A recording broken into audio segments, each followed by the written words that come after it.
जब सुने के होई भोजपुरी गाना बस बजे के चाही गाना।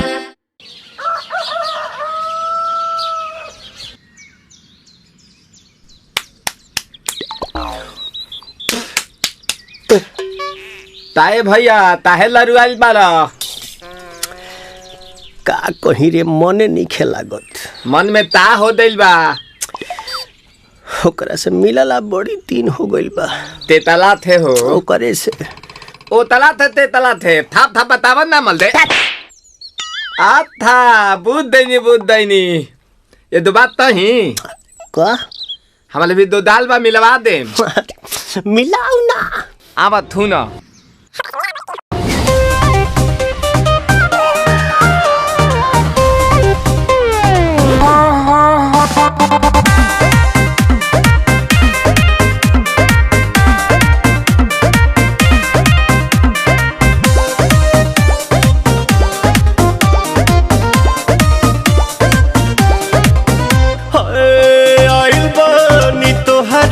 गलिया केने बाड़ू हमार ललिया और देखो ना यारावा के पैसन भइल बा हलिया बढ़ता बेचैनिया दादा मुश्किल भइल बा जीना ले लो पुदीना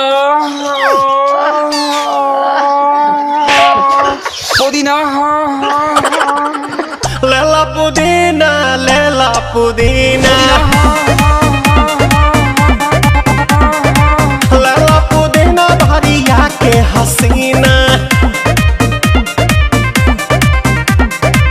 रे रबिया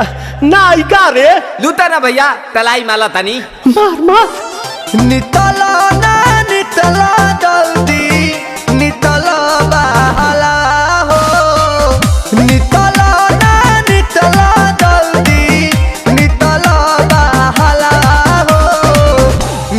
थाती आइल तोहर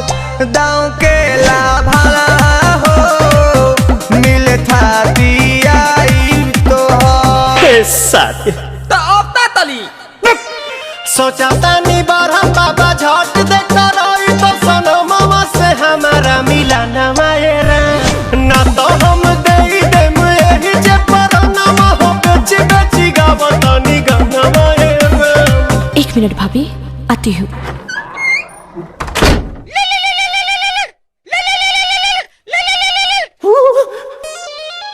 काहेला आइल बड़ा मिले हो भीतर से मान हमर हिले हो काहेला आइल बड़ा मिले हो भीतर से मान हमर हिले हो बाका रही बाका दुख बड़ी होई मोरी मैया जाए निरोदैया आज है भैया जय निरोदैया आज है भैया जय निरोदैया हम ना जाए। अच्छा लो आज के लिए काफी है। पुदीना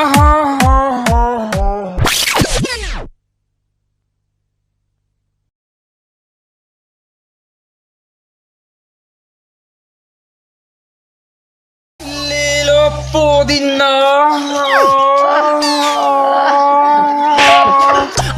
पुदीना लेला पुदीना